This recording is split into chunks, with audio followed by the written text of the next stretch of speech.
자, 창업 기획 실습 두 번째입니다. 실질적으로는 지금 여기는 세 번째라고 나와 있는데 실질적으로는 두 번째 이제 제출을 요구하는 실습에서 결과를 요구하는 두 번째 실습이에요.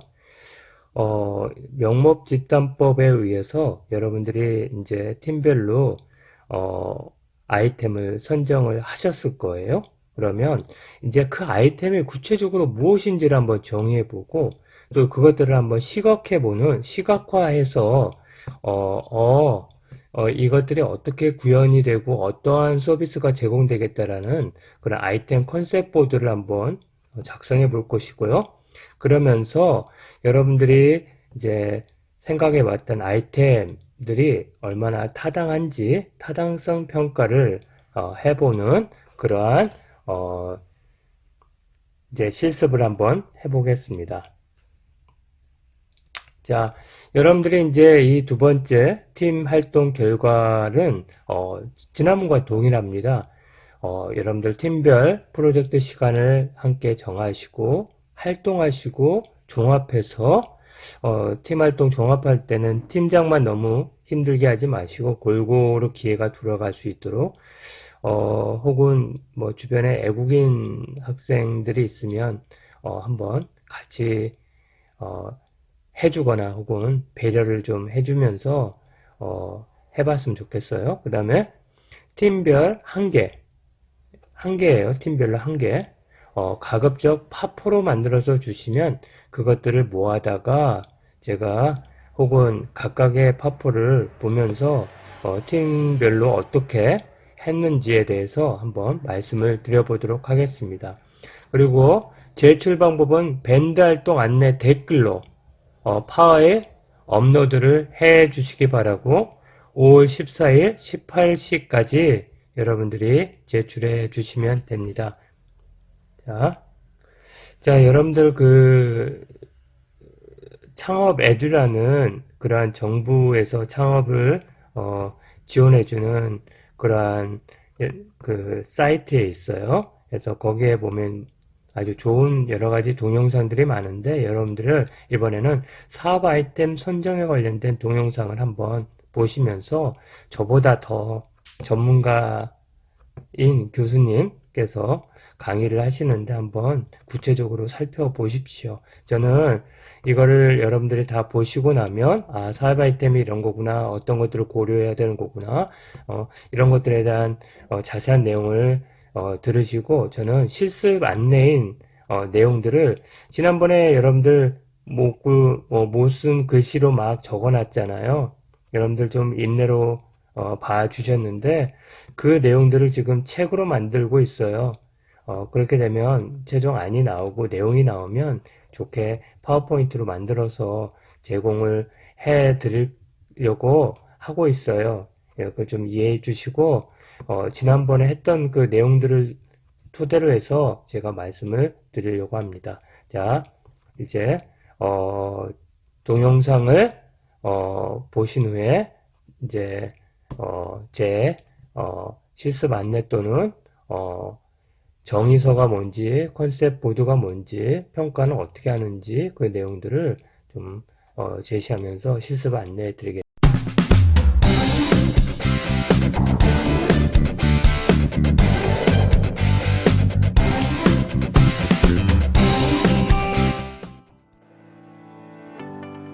안녕하십니까. 김포대학교 한광식 교수입니다.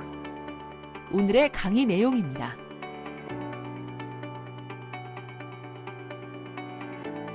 이번 시간에는 사업 아이템을 효율적으로 탐색하는 방법에 대해서 알아보도록 하겠습니다. 창업자들은 창의적 아이디어로 블루오션을 찾기를 원합니다. 그러나 너무 빨리 변해버리는 세상에서 적합한 사업 아이템을 찾기란 그리 쉽지만은 않습니다. 그러다 보니 손쉽게 창업할 수 있는 도소매업이나 프랜차이즈 등 생계형 업종에 몰리는 것이 일반적인 현상입니다. 그러나 창업에 성공하기 위해서 적합한 아이템을 선정하는 것은 창업을 준비하는 과정에서 가장 주의를 기울여야 할 부분이라고 생각합니다. 특히 사업 아이템의 선택은 첫 단추를 끼우는 것과 마찬가지로 사업 성공에 있어서 아주 큰 영향을 미치게 되기 때문입니다. 사례를 한번 살펴볼까요? 2017년 8월의 뉴스를 보면 사업 아이템 선정 시 고려할 사항을 안내하고 있는데요. 기사에 따르면 외식업의 불경기가 이어지고 있지만 외식 창업 인구는 지속적으로 증가하고 있다고 합니다. 하지만 이에 반해 음식점이나 식당 창업으로 성공하기에는 그리 쉽지만은 않다고 합니다. 통계에 따르면 하루에 프랜차이즈 식당 36곳이 문을 닫을 정도라고 합니다.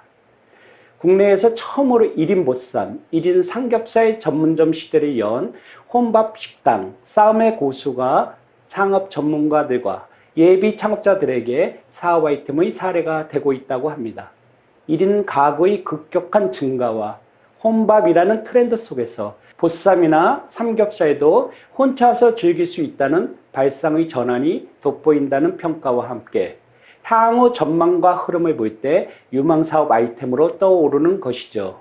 이처럼 요즘 뜨는 아이템이라고 무작정 사업을 시작하는 것보다는 충분한 조사와 검토를 거쳐 나에게 적합한 사업 아이템을 탐색하고 선정하는 것이 매우 중요합니다. 다음은 여러분들에게 적합한 사업 아이템을 효율적으로 탐색해 보겠습니다. 성공 가능성이 높은 업종과 가급적 피해야 할 업종, 사업 아이템 탐색 및 선정 방법, 그리고 사업 아이템을 구체화하기 위한 아이디어 플랫폼 활용에 대해서 생각해 보겠습니다. 그럼 시작해 보겠습니다. 우선 성공 가능성이 높은 업종과 가급적 피해야 할 업종에 대해서 살펴보겠습니다. 성공 가능성이 높은 업종은 어떤 업종일까요? 첫 번째로 자본 규모에 맞는 아이템, 둘째로 점포가 확보된 경우 가급적 입지에 적합한 아이템이 성공 가능성이 높을 것입니다. 또한 도입기나 성장 초반기의 업종, 자신이나 주변 사람들과 연관성이 높은 업종, 투자 대비 수익성이 좋은 업종, 자금과 상품 회전율이 높은 업종들도 성공 가능성이 높은 대표적인 업종들이겠죠. 또한 앞선 사례에서 살펴보았듯이 유행 아이템보다는 유망 아이템을 선택하고 자신의 전공 지식과 경력, 적성을 활용할 수 있는 아이템, 사회적 필요에 부응하여 경기 변화에 능동적으로 대처할 수 있는 업종을 선택하는 것이 좋습니다. 다음은 가급적 피해야 할 업종들을 살펴보겠습니다. PLC, 즉 프로덕트 라이프 사이클이 짧은 업종이나 고정적으로 투자되는 비용에 비해 이익 회수 시기가 긴 업종은 피해야 합니다. 또한 종업원이 많이 필요한 업종, 이윤폭이 적은 업종도 피하는 것이 좋겠죠. 끝으로 대기업 혹은 수입 상품과 경쟁하는 업종은 되도록 피하는 것이 좋습니다. 사업 아이템 탐색 시 어떤 점들을 확인해 보아야 할까요? 다양한 측면을 고려해 보아야겠지만 제가 말씀드리는 4가지의 항목을 확인해 본다면 어느 정도 검증된 아이템을 걸러내실 수 있을 것입니다. 가장 먼저 고려해 보아야 할 부분은 업종의 성장 가능성입니다. 제품에는 일반적으로 도입기, 성장기, 성숙기, 쇠퇴기의 라이프 사이클이 존재합니다. 도입기는 업종이 출현하여 보급이 시작되는 단계이고, 성장기는 수요와 동종 기업이 급증하고 이익도 증가하는 단계입니다. 성숙기는 기업 간 경쟁이 격화되며 도산하는 기업이 급증하고 이익이 쇠퇴하여 경쟁에서 우위를 점한 일부 기업만이 생존하는 단계입니다.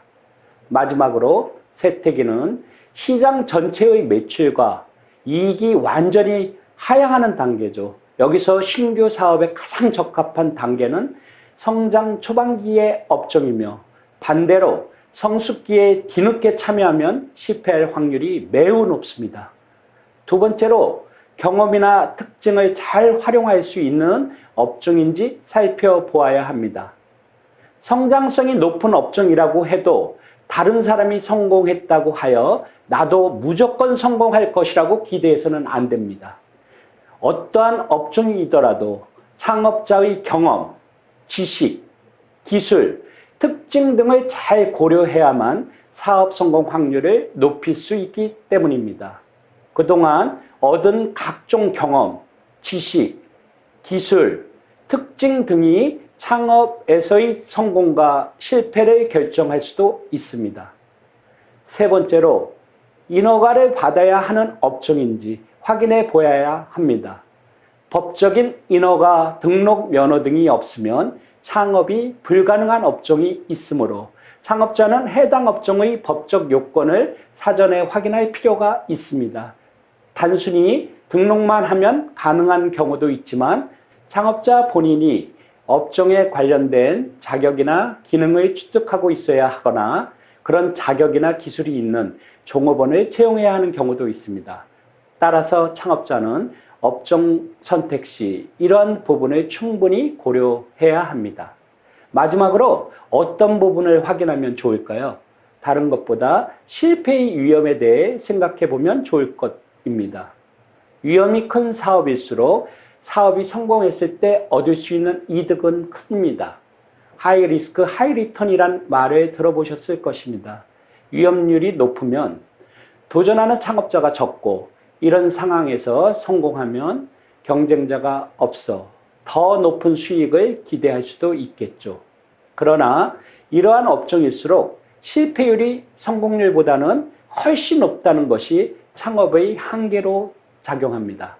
따라서 이익이 적어서 큰 돈을 벌 수 없는 사업이라도 성공만 확실히 보장된다면 그 사업을 선택하는 것이 매우 타당할 것입니다.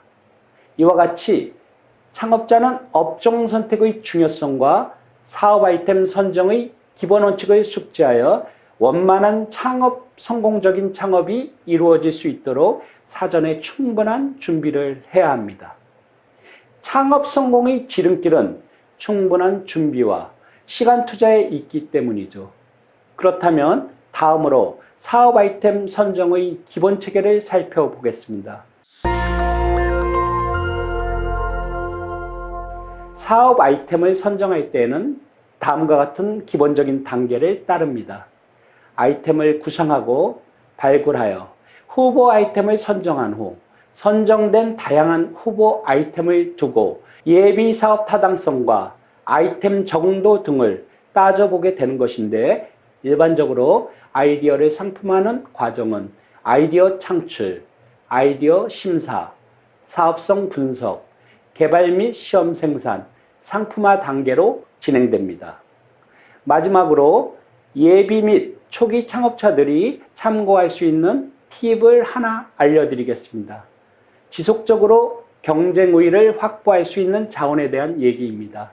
일반적으로 지속적 경쟁 우위를 확보할 수 있는 자원들이 몇 가지 있습니다. 희소성이 있는 자원, 모방하기 힘든 자원, 즉 독특한 역사적 조건이나 인과관계에 모호성이 있는 자원들은 경쟁에서 우위를 차지합니다. 또한 가치 있는 자원과 대체가 불가능한 자원들은 자연히 경쟁 우위를 확보하기에 쉬울 것입니다. 그러므로 여러분들은 업종 선택 시 이러한 자원들을 활용할 수 있을지 여부에 대해서도 잘 살펴보시기 바랍니다. 아이디어 플랫폼은 무엇일까요? 창업을 고려해 본 사람이라면 모두 들어봤을 법한 단어인데요. 아이디어 플랫폼은 아이디어는 있지만 원하는 제품을 만들기 어려운 경우 또는 제품을 만들 수는 있지만 어떻게 판매하는지를 모르는 경우에 아이디어를 구체화시키고 이를 제품으로 구현해주는 역할을 담당하고 있는 것입니다. 그렇다면 국내 아이디어 플랫폼은 어떤 것이 있는지 살펴보겠습니다. 국내에서 제공하는 아이디어 플랫폼으로는 중소벤처기업부의 아이디어 마루, 아이디어 오디션을 비롯해서 과학기술정보통신부의 무한상상실, 예술 분야의 크라우드 펀딩 시스템인 텀블벅 등을 들 수 있습니다. 다음은 과학기술정보통신부의 무한상상실을 들 수 있습니다. 무한상상실은 과학관, 도서관, 주민센터 등 생활공간에 설치되는 창의적인 공간으로 국민의 창의성, 상상력, 아이디어를 발굴하고 이러한 아이디어를 기반으로 시험 제작을 하거나 UCC 제작, 스토리 창작 등을 할 수 있는 복합 공간입니다. 네 번째는 예술 분야의 크라우드 펀딩 시스템 텀블벅입니다. 텀블벅은 영화, 음악, 미술, 출판, 건축, 사진, 디자인, 테크놀로지, 게임, 요리, 제조 등 창조적인 분야를 총망라하는 크라우드 펀딩 플랫폼으로 자금력이 부족하여 아이디어를 완성시키지 못하는 개인이나 단체가 아이디어를 공개하고 일반인의 후원을 받을 수 있도록 하고 있는 사이트죠. 국내에서의 아이디어 플랫폼을 확인해 보았으니 다음은 해외에서의 아이디어 플랫폼을 살펴보도록 하겠습니다. 해외에서의 아이디어 플랫폼은 국내보다 훨씬 활성화되어 있는데요. 대표적인 아이디어 플랫폼으로는 킥스타터, 인디고고, Y 콤비네이터, 쿼키 등이 있습니다. 가장 먼저 많이 알려져 있는 아이디어 플랫폼인 킥스타터를 확인해 보도록 하겠습니다. 킥스타터는 크라우드 펀딩 플랫폼으로 실제 후원금을 모아주는 방식으로 진행됩니다. 아이디어 창작자는 프로젝트에 대한 간단한 설명과 함께 목표액을 제시하고 스타터의 확인을 받아 모금 활동을 시작할 수 있습니다. 이후 지속적으로 개발에 대한 진행 사항을 후원자에게 알려야 하죠. 단, 킥스타터는 미국에 계좌를 둔 사람에게만 허용하고 있다는 것입니다. 두 번째로 인디고고라는 아이디어 플랫폼이 있습니다. 인디고고는 국적과 분야에 상관없이 전 세계 누구에게나 열려있는 공간으로 인기가 있으며 후원금을 창작자에게 직접 지급하는 방식을 채택하고 있습니다. 나에게 적합한 사업 아이템을 선정하는 것은 창업을 준비하는 과정에서 가장 주의를 기울여야 할 부분입니다. 특히 사업 아이템의 선택은 첫 단추를 끼우는 것과 마찬가지로 사업 성공에 있어서는 절대적인 영향을 미치게 되기도 합니다. 우물 안의 개구리가 바라보는 하늘은 작은 세상이지만 우물 안을 뛰어넘어 밖으로 나온 개구리는 더 큰 세상을 바라볼 수 있다고 합니다. 성공적인 창업을 하기 위해서 예비 창업자는 우물 안에서 도약할 수 있도록 노력해야 하며 해안을 가지고 나에게 적합한 사업 아이템을 탐색하고 선정해야 합니다. 지금까지 사업 아이템을 효율적으로 탐색하는 방법을 살펴보았습니다. 그럼 모든 창업자들의 도약을 응원하겠습니다. 감사합니다. 오늘 강의 내용의 정리입니다.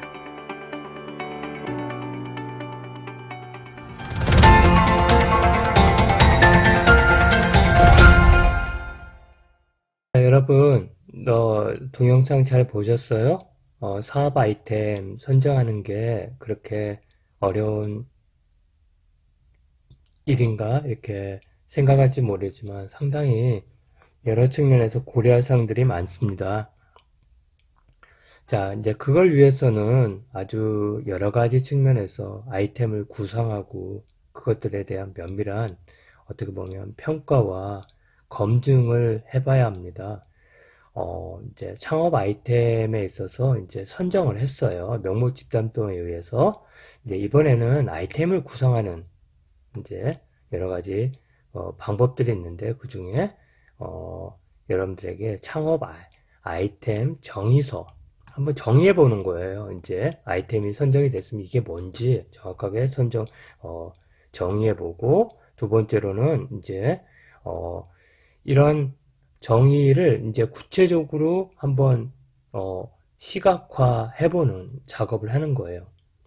이제 한번 소개를 할게요. 그러고 나서 이 아이템이 정말 타당한지 이거에 대한 어떤 평가를 해보는 거 이미 말씀을 드렸지만 짤막하게 다시 한번 이전 동영 그 파워포인트 내용들을 토대로 해갖고 한번 제시를 할까 합니다. 자, 창업 아이템 정의서는요, 창업 아이템을 보다 명확하고 간단하고 구조적으로 표현하여 이해도와 타당도를 제고하기 위해서 작성하고요. 창업 아이템 세부 내용인 서비스, 근데 우리 학원 프로그램의 내용이나 기능이나 여러 가지의 어떤 수행 방법이나 이런 것들을 어떤 제시를 하는데 이렇게 세 부분으로 나눠집니다. 그래서 첫 번째는 뭐냐면 대상 고객이에요. 이 프로그램이 누구에게 적합한지, 이 지금 평생 학원을 이제 여러분들 만들려고 하는 프로그램이 누구에게 적합한지 목표 고객을 선정해 보는 거예요. 뿐만 아니라 목표 고객의 적절한 페르소나. 예를 들면, 이 학원의 프로그램은, 예를 들면, 김태희가, 이 수업을 듣고 나서 이러이러한 일들을 하면서, 집안을 많이 꾸몄더라, 아니면, 어떠한 일에 있어서, 일을 수월하게 했더라, 해서 김태희를 모델로 하든지, 아니면 실제로 김태희가 그런 것들에 대한 경험이 있는 그런 사례를 가지고, 이렇게 하게 되면 김태희처럼 될 수 있어, 라고 하는 페르소나를 제시합니다. 그 다음에, 기능, 기술, 프로그램, 서비스. 일반적으로 지금 제가 말씀을 드리는 거예요. 그런데 학원에서 얘기할 때는 여기에 학원을 적용할 때는 주로 뭐가 되냐면 학원 프로그램이 됩니다. 학원 프로그램에 해당되는 차별화 내용이에요. 어떻게 보면 이 학원은 어떤 점에서 경쟁사에 비해 다른 프로그램을 제공하고 되고 여러분들이 이 학원에 오게 되면 이러이러한 측면에서 보다 나은 혜택과 함께 어떤 차별화된 프로그램을 제공받을 수 있다. 그리고 우리는 이러이러한 측면에서 고객을 관리할 것이고 또 어떠한 면에서 자격증을 어떤 방면에서 취득하려 할 것이고 취업도 지원할 것이고 그렇다라는 어떤 차별화 내용이 여기에 제시가 됩니다. 그 다음에 여기에는 뭐냐면 학원 프로그램을 구체적으로 프로그램이나 운영 또 강사 이런 것들에 대한 설명을 여기다가 해주시면 됩니다. 다시 한번 여기는 그 고객의 주 타겟이 누군지 페르소나를 제공하면 더 좋고요. 그 다음에 여기는 프로그램에 있어서 차별화된 여러 가지의 특징들을 여기다 적는다. 여기는 뭐냐면 구체적인 프로그램 개요, 그리고 어떻게 운영되는지, 강사는 누군지, 이런 등, 입지는 어떤지, 이런 것들을 여기다가 간략하게 적는다. 아시겠죠? 자, 이렇게 하는 거예요. 자, 목표 고객이나 페르소나, 그 다음에 요구 불편 문제 개선인데 여기에는 학원의 측면에서는 일반적으로 뭘 적는다고요? 여기에 차별화된 내용을 적는다. 차별화된. 여기에 차별화된. 그 다음에 여기는 구체적인 프로그램 개요를 적는다. 그 다음에 강사가 누군지, 물론 여기에 적을 수도 있어요. 어떤 여기에는 프로그램 개요와 어떻게 공부할 것이고, 이런 것들을 제시하시면 됩니다. 어쨌든, 가장 중요한 건 평이하게, 명확하게, 쉽게 이해할 수 있도록 이렇게 작성해 보는 겁니다. 자, 컨셉보드예요. 창업 아이템 컨셉보드는요, 창업 아이템에 대한 차별적인 거, 독창적인 거, 그리고 최종 구매자, 목표 고객에게 실질적인 가치를 제공하는 것들을 개념화, 구체화 하는데 뭘로 한다고요? 시각적으로 한단 말이죠. Visualized 된 보드를 제시해 준다.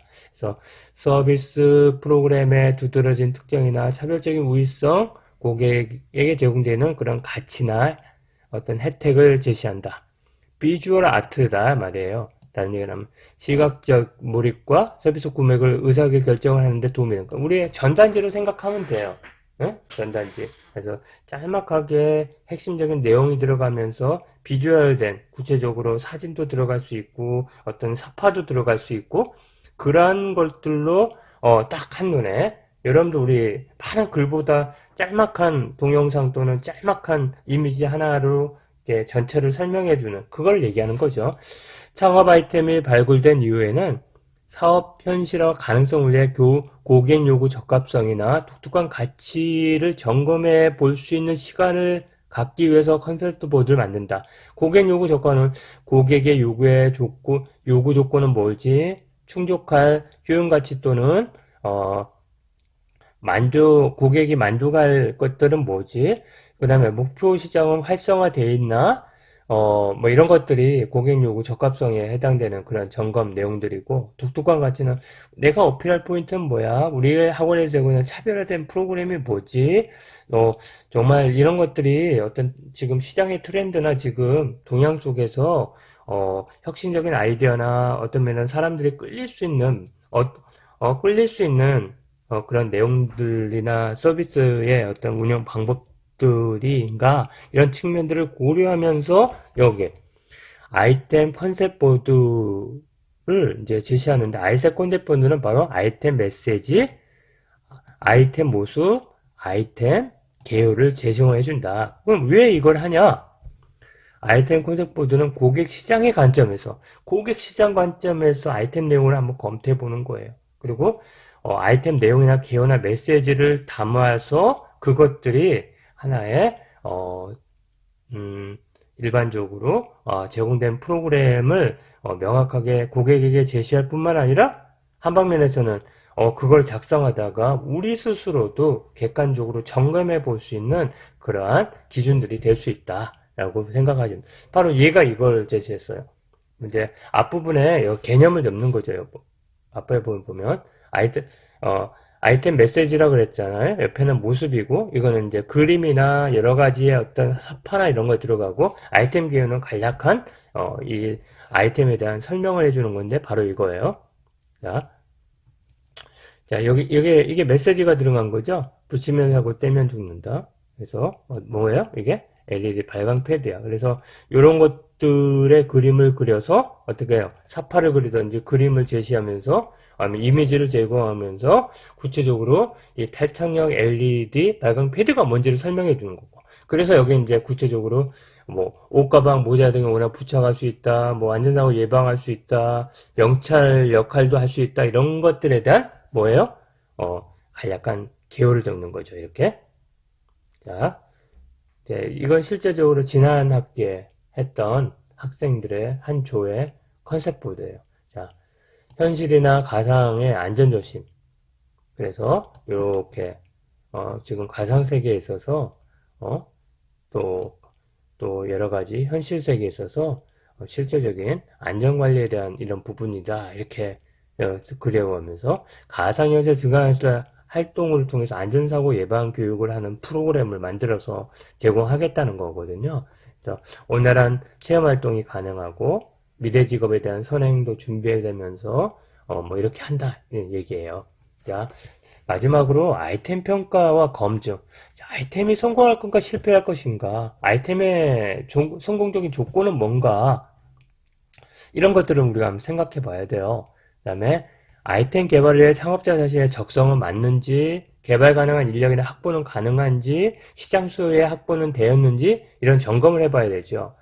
먼저 우리가 생각은 이 지금 하려고 하는 게 유망한 아이템인지, 다른 얘기로 하면 수요가 크고 지속적인 아이템인지, 유행 아이템, 일시적인 유행만 타고 끝나는 건지, 또 사회, 정치, 문화, 기후에 따라서 수요가 민감한지, 어떤 아이템인지를 검토를 해봐야 될 거고요. 또 하나는 여기에요. 내 아이템을 평가할 사람들은 누구냐? 창업자 자신은 다 좋아해. 그러나 고객의 관점에서 봐야 된다. 시장의 관점에서 봐야 된다. 이게 여러분에 말씀드리고 싶고, 이제 오마엔 게니치라는 일본의 아주 대표적인 어떤 비즈니스 경영학자가 있는데, 기업의 성공 요건을 이렇게 얘기했습니다. 자신이 가장 잘하는 분야에서 경영하라. 경쟁이 심하지 않은 곳에서 경영하라. 고객이 많은 곳에서 경영하라. 다른 얘기로 하면 레드오션, 경쟁이 심한 그러한 시장에서는 접근을 하지 마라. 처음 창업할 때. 어떻게? 블루오션에 있으면서 지금 경쟁이 심하지 않고, 어떻게 보면, 프론티어, 퍼스트 무버나, 어떤 퍼스트 쟤를 이렇게 팔로우 하는 그런 입장이 돼야 된다는데, 그거의 부분이 뭐냐면 여러분들 이제 노인 시장이고 4차 산업혁명과 관련된 부분이고 뭐 이런 거 들 수 있을 것 같아요. 자, 그런데 이제 아이템을 평가하는데 두 가지 방법이 있어요. 인사이드 아웃. 그러니까 그 내부, 내가 창업하려고 하는 그런 창업 학원의 내부 역량이나, 나의 어떠함, 우리 그 회사의 어떤 역량이나 그런 측면들을 내 창업가 측면에서 살펴서 시장의 지금 상황이나 이런 부분에, 이제 그 외부의 환경으로 보느냐. 또 하나는 뭐냐면 환경의 시장이나 그런 조건들을 먼저 살펴보고 지금 창업자나 창업하려고 하는 학원의 역량을 관점으로 이렇게 보느냐에 따라서 인사이드 아웃 창업자의 적성과 아이템의 개발에 자원 확보가 가능한 곳에서 창업을 해야 된다. 그러니까 적성과 자원 확보가 가능하고 그리고 시장도 어떤 면에서는 시장에 진출의 가능성이 있고 수요가 높으면 더 좋고 또 이게 인사이드 아웃이고 아웃사이드 인은 뭐냐면 자, 차별된 가치가 구매할 의사가 높은 시장 고객이 확보가 된다는 것을 판단하고 나서 우리 지금 이러한 창업을 하려고 하는데 우리의 내부 역량 창업사의 적성이나 아이템 개발에 자원 확보가 가능하냐 이렇게 본다는 거예요. 그래서 밑에 빨간색으로 보시면 인사이드 아웃 접근은 창업자의 적성, 아이템 개발 자원을 검증한 후 시장 수요 확보를 검증하고 아웃사이드는 시장 수요 확보 검증하고 창업자 적성, 아이템 개발 자원의 검증을 하는 이 부분이에요. 자, 다시 아웃사이드 인 접근은 시장의 고객을 많이 만나지 않고도 하는 방법이고 창업자 자신과 고객이 될 수 있는 주변 사람들, 시장 고객 관점에서 아이템을 평가해보고 나서 창업자의 어떤 측면들을 접근해보는 거.